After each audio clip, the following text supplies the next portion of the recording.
the second question would be, what are the benefits that I can anticipate when something like this happens?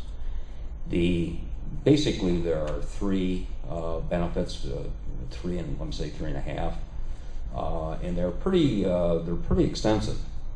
The first benefit would be a medical benefit, that is for medical bills that you've encountered as a result of injuries in the accident.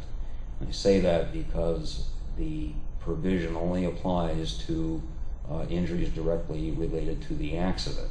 If you have a combination of things, you broke your arm, but you also have appendicitis, you can expect there to be some question as to which medical bills might be associated with the broken arm that you got in the auto situation, and what might be associated with the appendicitis.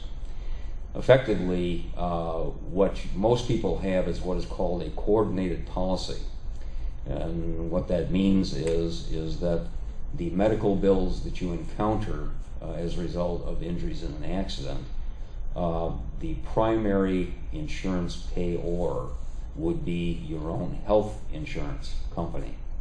But anything that the health insurance company did not pay for, such as co-pays or other items that are not covered because of the nature of your coverage, the No-Fault Act comes in and picks up 100% of any excess coverage, any excess billings that you have submitted. The medical provision is quite broad. It suggests that there is coverage for the care, recovery, and or rehabilitation for a person who has been injured. Now, let me suggest to you that to the extent that your own insurance company does not cover something, whatever that happens to be, I'll tell you that the no-fault provisions go all the way from Band-Aids down here, all the way up to the potential for changing the ramp at your house in order to get you in and out if you happen to be disabled and cannot walk.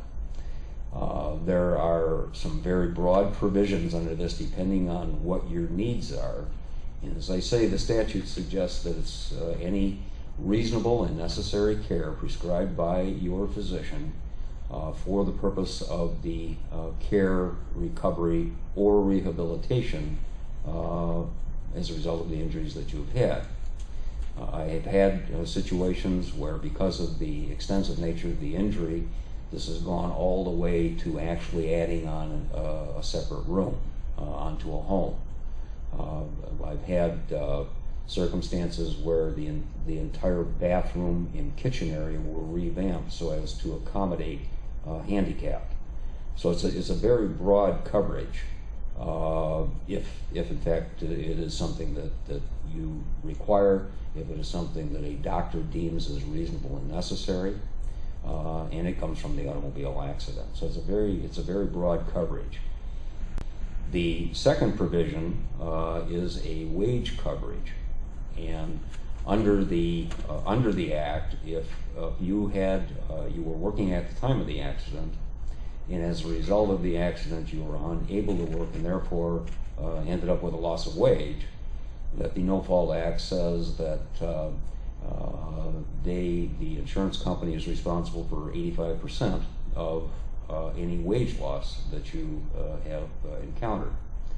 The reason for the 85% is they withhold 15% for tax purposes. The government gets their piece of that deal too. So the issues there are comparable in a sense. The first is that you have to have a physician who would indicate that he believes that you are unable